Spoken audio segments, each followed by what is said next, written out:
اچھا سوال یہ ہے کہ فرض نماز کرتے ہوئے اگر ایک صف میں کھڑے ہوئے ہیں اور اگلی صف میں جگہ بن گئی ہے تو کیا اپنی صف سے اگلی صف میں جا سکتے ہیں؟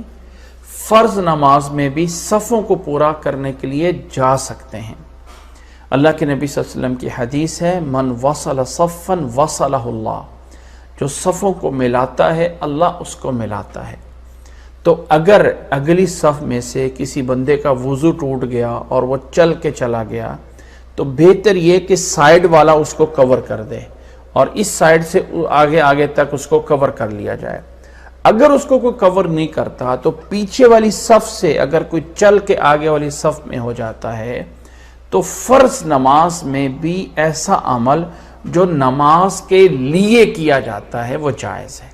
نماز میں ایسا عمل جو نماز کے لیے ہو، نماز کی وجہ سے کرنا پڑے، وہ کرنا جائز ہوتا ہے۔ اللہ کے نبی صلی اللہ علیہ وسلم کی زندگی کی وہ آخری نماز، آپ صلی اللہ علیہ وسلم گھر میں بیمار تھے، ابو بکر رضی اللہ تعالیٰ عنہ کو جماعت کے لیے کروایا گیا۔ اللہ کے نبی صلی اللہ علیہ وسلم کو تھوڑا سا خفت محسوس ہوئی، دو بندوں کے سہارے پہ، حضرت عباس، حضرت علی رضی اللہ تعالیٰ عنہ کے کندھے پہ سہارے پہ آپ کو اٹھا کے مسجد میں لے جایا گیا۔